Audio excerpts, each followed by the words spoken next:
小城故事多，充满喜和乐。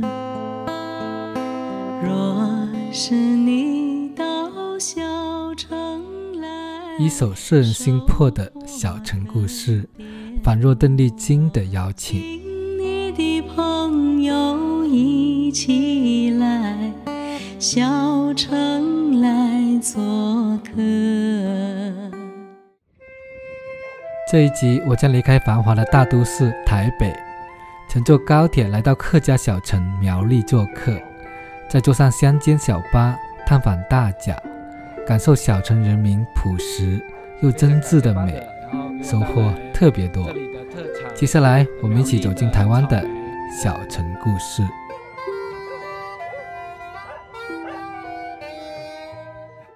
欢迎回到阿珂在路上的频道。今天呢，我将离开台北，前往一个客家人为主的地方苗栗。那从这边呢，坐他们的高铁，然后前往他们的南部。你好，帮我拿一张去苗栗的。10点11分。好的。商务还是一般的？商务跟一般多少钱？商务850，一般的430。拿个商务的吧。好。这就是台北车站里面啦。那边是卖票的，可以看到有很多的游客啊。这边呢又是一些商场，这边下去呢就是坐车的地方。我买了一个商务舱，给大家体验一下台湾的高铁商务舱。这边买票是不需要身份验证的啊。你好，是在这边坐车吗？6车。好。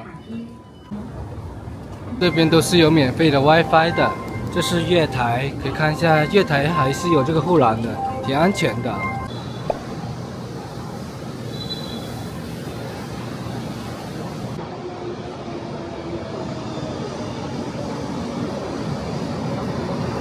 出发时间呢是10点11分，现在是10点08分才到，所以这边上车时间挺紧张的。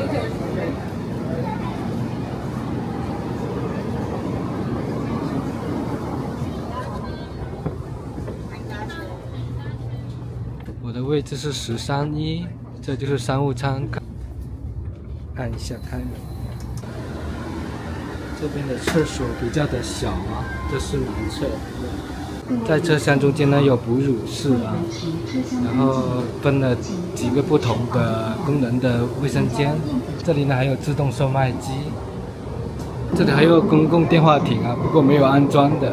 这里有照明灯，有一个小桌椅，还有脚踏板，然后宽度也很大。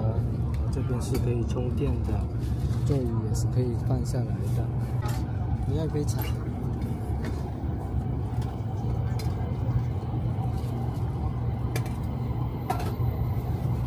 这边茶水饮料是免费提供的吗？对呀。青春奔我情，跑马踏心内，散花照耀暮色中，迎风景，风暗洒一地，炊烟袅袅升，蹉跎辗轉萬人記憶開。到站啊，110公里，用时47分钟，主要是因为在每一个重要的城市它都有停了，在这边体验还是非常不错的。那高铁很稳啊，但是就可能跟日本的新干线不太一样，那边的员工呢会更热情一点。苗栗虽然不是什么大站啊，但高铁站修的还是挺大的。这边出去，1楼呢是售票厅，感觉还是修的挺大的，因为整个苗栗市人口才8万多的高铁站都修得这么大，当然了，整个苗栗县的话，人口是有接近50几万的。在整个台湾都可以用这个悠游卡来坐公交车，非常的便捷啊，而且对游客来说的话是非常友好。用了谷歌地图呢，可以查到怎么坐车、坐公交，什么线路都没问题啊。所以说呢，在这边旅游的话没什么障碍。现在呢，已经下车到市中心了，可以看到，就算是市中心，建筑也不是那么的高楼大厦，人也不是那么的多。可以看到，这都是一些游戏机厅，然后一些赌博的，还有歌厅啊。苗栗呢，它不是一个旅游城市，但恰恰是这样子呢，来了这种小城市才更能深入的去了解台湾了。今天呢，就跟着我来逛苗栗吧。我们先去住的地方。苗栗市距离台北90公里，人口8.6万，客家人为主。其地貌平原与丘陵各占一半，气候温和，水源丰沛，经济以农业为主，手工业为辅的小城市。小城故事真不错。这里感觉是一个 casino 一条街啊，你看到到处都是百家乐，各种不同的游戏机厅，这又是一个游戏机厅吧。这是我住的青旅，这是2楼一个公共的活动空间，哇，弄得好复古啊！我住的是床位，一个是1、2、3、4、5、6、7、8人间的下铺，价格呢是150人民币。这一条路过来也很多的百家乐啊，感觉这边人挺喜欢赌的。可以看到这里真的好有那种小镇的感觉啊。中山路、建国路啊，建中路。我们现在先去吃个饭吧，往这边走吧。这个应该是老蒋时期的彩票了啊，统一奖建行。理发也很便宜，学生是100，大人是200台币。这里还有一个台湾中油，这一栋建筑就建得比较大气了。不过整体来说的话，还是偏小镇的感觉了。我感觉这样就很有意思啊，虽然不是那么的繁华，但走在这里呢，可以看到历史的变迁啊。所以说我决定下一次呢，我就骑摩托车来骑行整个台湾了。我发现台湾的补习班也很多，这边考试也应该是非常重要的。这里有个9里香牛肉面，来这边试一下吧。在台湾呢，都是有一张这样的菜单，然后自己来勾选来点单的啊，然后再把这个单给到外面来点菜。就有点像在广州的感觉。这一边是小菜，价格也很实惠啊。这是我点的小菜苦瓜，不知道怎么做成白色的。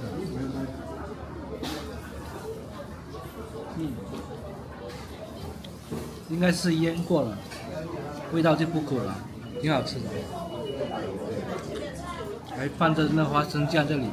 我的面到了牛三宝，这用料真的非常的足啊，才100多台币啊。像这边用的那些牛肉啊，这些料要是放在兰州拉面里面，可以用1年了。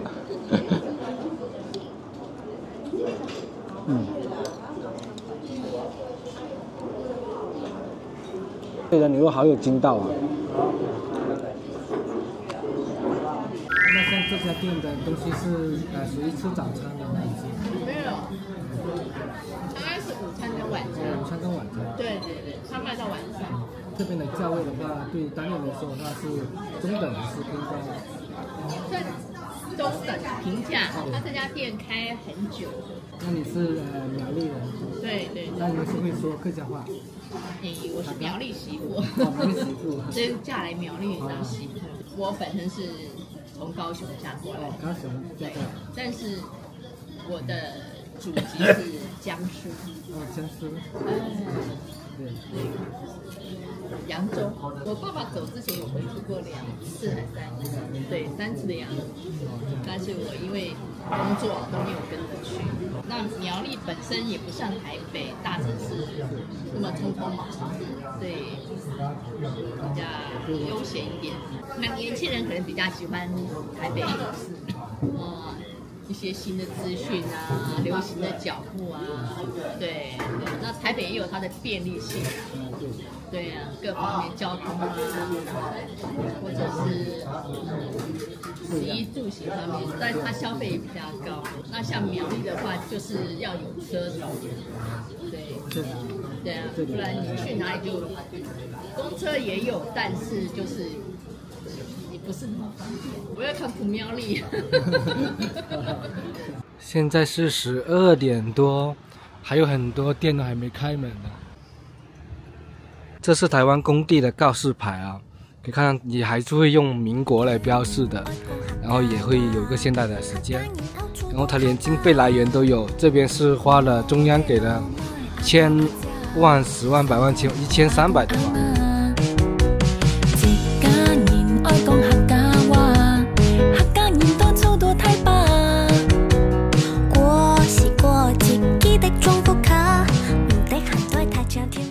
这是台湾的共享单车 U-Bike， 可以用这个悠游卡的，刷卡取车，然后还车刷卡。有一张悠游卡是很方便的，可以在便利店买东西，可以坐公交，还可以租他们的共享单车。但这个单车好像有点问题啊，声音有点大。这里也有一个中正堂啊，还有文化观光局。刚好骑了这辆车呢，有点问题，声音有点大啊，准备换一辆车。那这个车还挺舒服的座椅，而且呢，这边是可以调档位的。刚我还车的时候居然是免费的啊！刚才我查一下的收费标准，前30分钟的话是免费的，然后4个小时内的话，每30分钟是扣10块钱。然后4到8个小时内的话，每30分钟是扣20块钱，超过8小时，每分钟是扣40块钱的。虽然是30分钟免费骑车，但你要是马上还马上借的话是借不了了，还要等15分钟后才可以再借。整个苗栗市最宏伟的建筑就是县政府了，这里呢应该都是他们的政府机关，前面这里就是市民广场。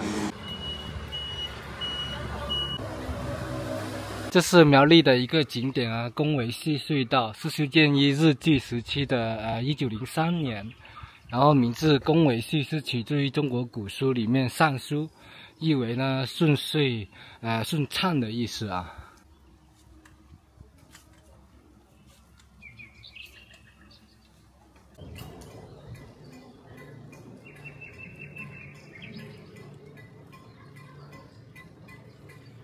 大概骑15分钟就出来了，这里感觉是一个登山的地方啊！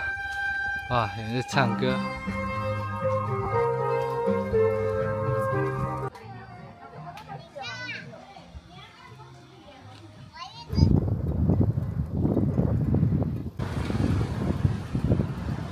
台湾人呢实在是太热情好客了，无论我在哪里呢，都有看我视频的网友约我见面啊。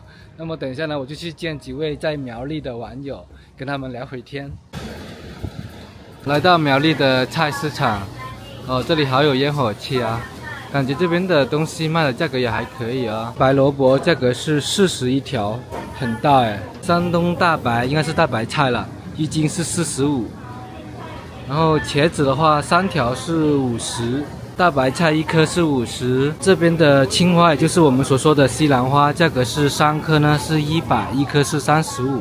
哎，老板娘你好，五花肉怎么卖啊？170一斤。这个菜市场不是很大，但现在6点多已经很多档都收档了。可以看下台湾的油价，像92的是29.7块1公升，95的是31.2块，98的是33.2块。然后茶油的话是27.2块1公升。谢谢苗栗的网友，我们见面了。阿俊、巴德还有阿燕，你的婚姻观是怎么样的？我觉得年轻一辈的20几岁、30几岁，可能有这种的基本配备，他们会这样想说，哎，这个是因为不想要跟长辈一起住，好，因为跟一起住一定首先想到就是可能会有冲突嘛。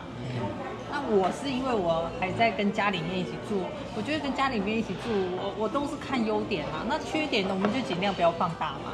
那但是优点还是过于蛮多的，因为家里好相处，首先也是家里好相处啊。台湾的这个都是平均晚婚啊、晚育啊，然后没结婚也没差，甚至也是我们遇到一些朋友啊，他们的爸爸妈妈也会跟他们讲说，自己过好先比较重要，自己过好先。所以我们台湾少子化挺严重的，就是南韩以后，好像现在亚洲国家就我们这边挺严重的，尤其是我们苗栗这里，因为我们往上就是新竹、台北，他们就算是高收入，而且就是我们科技重镇。我们往南呢，往南就是台中，台中又是消费娱乐的城市，所以我们刚好都被边缘。其实我们人少是因为都往这个前后移动，对，所以就是可能是偶尔假日才会回来这种的。像其实我们自己也很。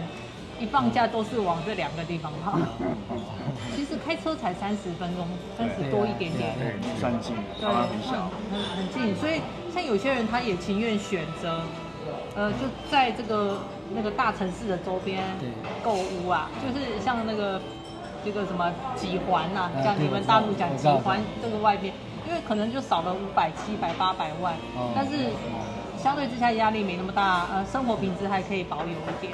他们刻板印象大部分停留到我们上一代。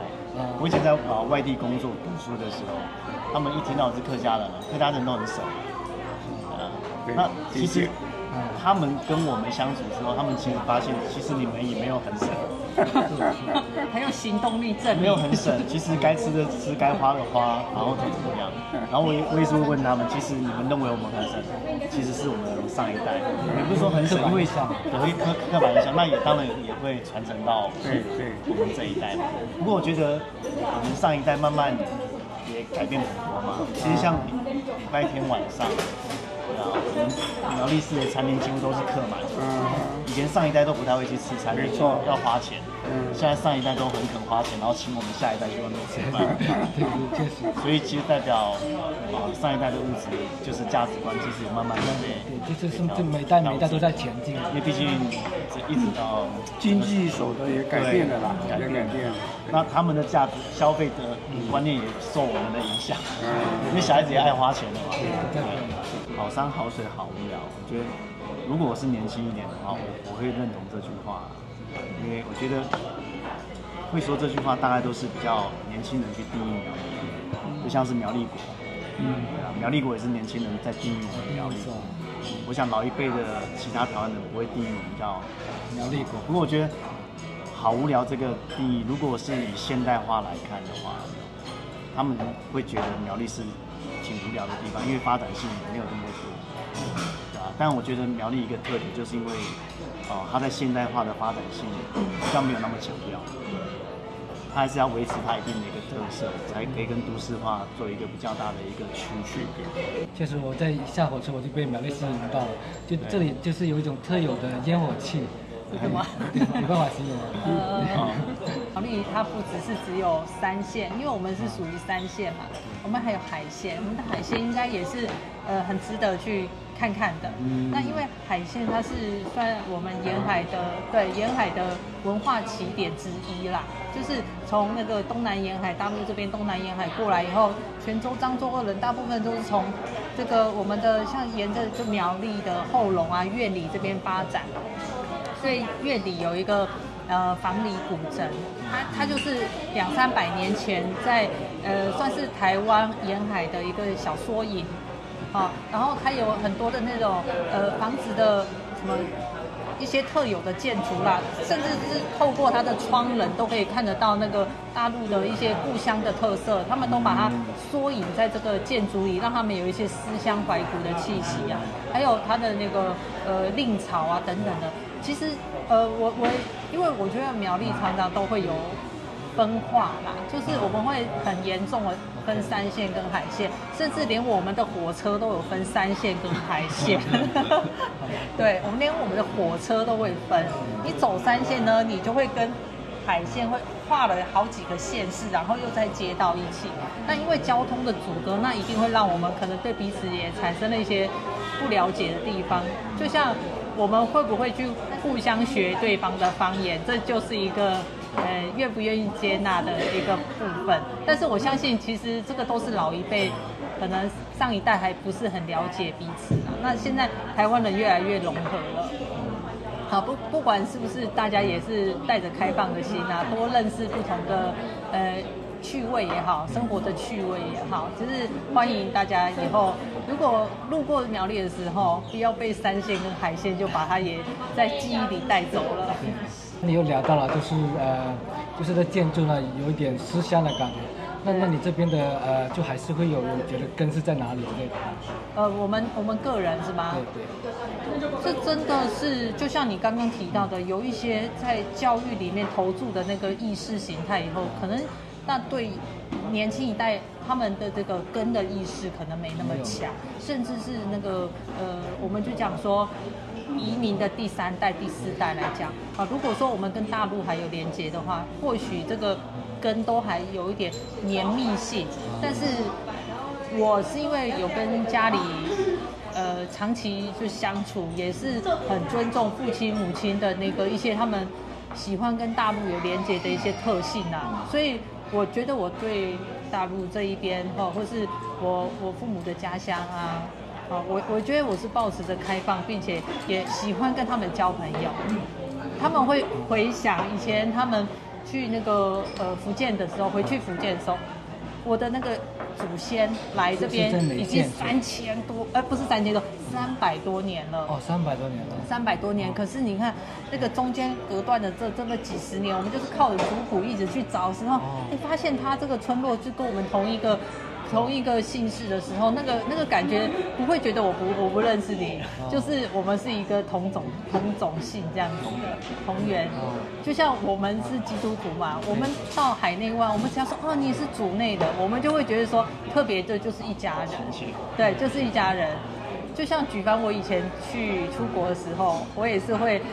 第一个落脚的地方，先看哪里有基督徒，互相帮补，帮忙一下。假设落个比较惨的时候，就好歹找得到人这样。对，总是觉得有一个牵挂是好事啦。就像你到了我们这边，我们同文同种，讲话可以沟通，我相信也比你在那个其他的国家里边有一个亲切感嘛，亲切感嘛，要讲什么我们都还连得上线，对，就像我们去厦门后，感觉好像去新北市，他们说很像去台北市、新北市，就像你们来我们这边，感觉好像也是你们的另外一个县啊，就是那种概念。我其实很喜欢跟那个不同的一些青年朋友聊聊，因为我觉得可以让我们知道说，透过我们自己这个小地方，原来我可以连接这么多人的思想。我觉得我们是很丰富的，就是每个人真的状态不一样。像我是很喜欢看国际新闻，我也很喜欢去认识人的。那在台湾有时候就会有遇到一些不同的。像比如说东南亚的人来我们这边上班啊，或是工作，我们昨天还有朋友也有讨论到这件事情，就是我们常常会对外来人，可能就是因为要划分你我来显现自己嘛，所以会有一方的贬义性。那我就觉得说，其实如果我们更认识人的时候，知道他们来这边，就像我们去别地方的背景也是各有不同的时候，学习彼此接纳，我觉得会。让大家也都很好过啦，对，就大家只不过是在世界上的一个路人而已。确实对，非常赞同你的观点。对，彼此都互相接纳对方，这个是比较好的事情。你这个世界是多元的。对，没错。没有高低啦，不同高低对，不同。我信主的时间20几年了，所以我就是在青年的时候就有去一些那个。就算东南亚也有，美国也有，就是跟着牧师，还有一些宣教士去做一些服务，所以我就是透过他们在我年轻的时候去看待一些人事物的时候，是比较学习包容跟接纳的。然后像我也有去过那个菲律宾的那个贫民窟，然后也去服侍他们，服务他们，然后甚至是这个牧师非常的忙碌，他中午的时候才在帮那个有钱人富豪区的人办金婚，我忘记是金婚还是银婚的那个祝福的仪式，然后也宴请了很多那边当地的富豪。因为我们甚至经过的时候还经过3、4道那种关卡，但是呢，我们身上都还是穿着很简朴的衣服，因为我们前一个行程才去贫民窟，所以我们就现场就是赶快照了一些外套或是袍子，就是显得也可以融入在一个等一下接下来的仪式里面。所以我也是在牧师他们的身上看到的时候，其实不同的文化背景啊，或是他们当地的人所经历的。都是我们可以去接触跟服务的对象，然后也是趁着这个夜间起行啊，然后去有深入到那个菲律宾的中部那边，还有那个反抗军，我也甚至有跟他们去过。因为我们是行军了他反抗军的那个营地，所以我们也是在行动上非常的小心翼翼，但是这个过程可能也是时间让我有点淡化了。但是举凡这种冒险的精神啊，或是即便我现在是在苗栗，我不把我自己的眼光都局限了，我是觉得让我们有一个开阔的心，然后透过阿珂的每次的镜头，我就想说，多了解一些文化和背景，我觉得我特别的感受。去美国的也是一样，跟着那些牧师，在那个黑人区域里面去服务。他们都是睡到那个街角啊，然后可能有被老鼠啃咬啊，那我们要协助他在夜间可以找到一个可以落脚的地方，可能那个落脚地方隔天又要换人了。可是这是透过这个每一次的接触，会知道说，真的是与贫苦人同在啦，也是让我眼光有不一样。所以即便我们现在是不是觉得好无聊，但对我来讲，在苗栗不无聊，因为我常常会看国际新闻，然后看你的影片。是。对。所以刚刚有讲到你在菲律宾的经历啊，对，我是比较好奇，就是你通过在贫民窟跟富人区，对，就是给你有什么不一样的感受吗？就是这两个的差异化，有什么感想？就是在这贫富差距那么大的世界里面。我必须说，在你的镜头里，我说感谢上帝哦。可以，对，感谢上帝，因为真的是让我感受到这个原来。我们以前，因为我们在台湾的教育就是会认为有钱有钱的人好像应该被多尊重一点，或是我就是要赚很多的钱，或是要有怎么样的一个成就发展。但是当我们遇到那一些他们也很努力生活的人，你会真的是在爱里面会多一点的感受，就是同理心。我觉得也许我们不见得是活在他的这个社会氛围里面，但是同理心很重要的。确实。对，以至于我们看待他的时候，他们很可爱。虽然他们住的地方真的很苦，那个巷子就是这样一直绕，然后他们也是搭在水面上，有点像是高脚屋这种的。然后后来这个我看了好多年，就是那边起火了，烧起来了，所以很不好的环境。他是跟牧师讲说，他打电话跟牧师讲说他快死了，他请牧师来帮他祝福，他一直说他快死了。然后但是他看到牧师来的时候又很开心的，不知道从哪里弄来的可口可乐，请我们大家喝。然后他给我们的叉子，这个里面都是黑黑的垢啊。那跟我同行的人有人不敢吃啦，因为他也是预备一些他们当地的糕点。我觉得说，入境随俗，我就吃了。我觉得这个是我很到地，我是还蛮容易融入社会，所以改天如果有去那个再惨一点的地方，对，但是我就觉得以前有这种机会可以到处走走是好事。虽然现在我们会为了生活让自己暂停下来，但是我也希望，在年长的时候也可以像谢大哥一样，悠游自在，多跑一些地方，对，不老的心。大家早上好，一天呢，先从他的早餐开始啊。我的早餐呢有点丰富啊，我点了一笼小笼汤包，还有蒸饺。还有一杯喝的豆浆，加在一起呢是150台币。先试一下它的小笼汤包吧。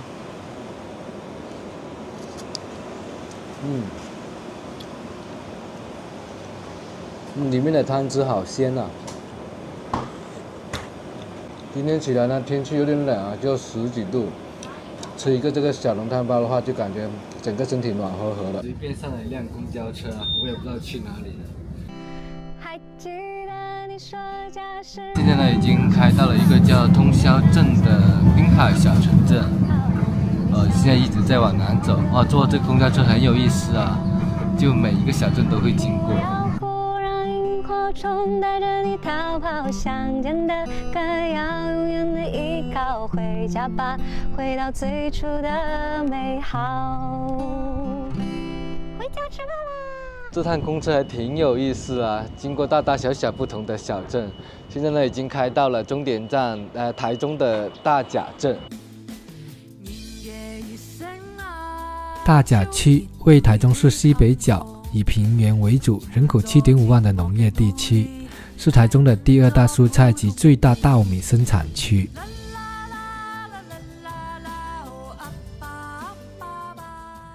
沿途的田野风光是非常的有意思啊，跟大陆的不太一样，它是沿着住宅区的周边来开垦的。在这个大甲镇逛一下吧，这应该是他们的步行街，到处都是这种抓娃娃的机器啊，好多这种抓娃娃店。台湾的各种小镇也是非常值得来探索的啊，有不同的风情，你看到食物也是非常的不一样的。这边卖的水果都是按颗来卖的，像3颗苹果是100，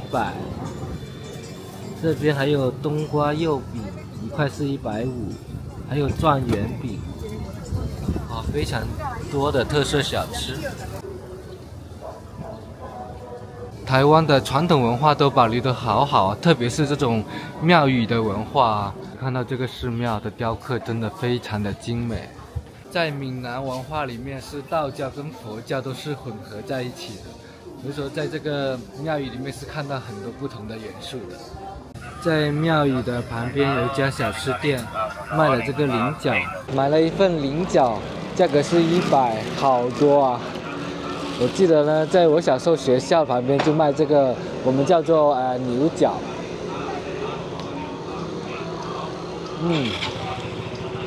没错，就是这个味道，吃起来有点像在吃板栗的感觉啊。没想到在台湾又感觉回到了儿时的时光啊，哇，非常的亲切。尝一下大甲妈的蚵仔面线，还有蚵仔汤。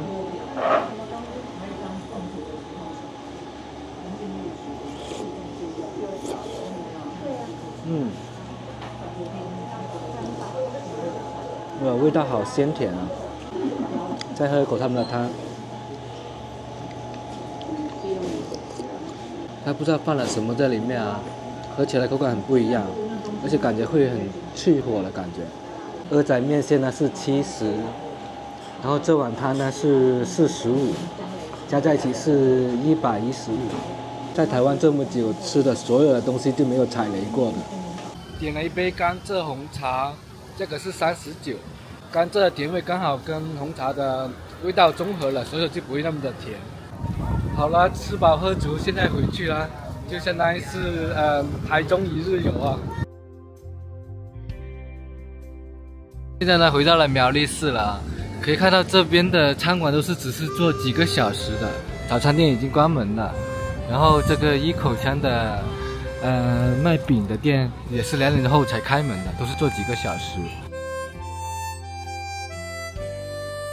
非常感谢巴德，然后给我带来这里的特产，苗栗的草莓是没有打农药了哦。对，尾巴没有打农药，也算是有机了，很香很香的草莓。对，谢谢。现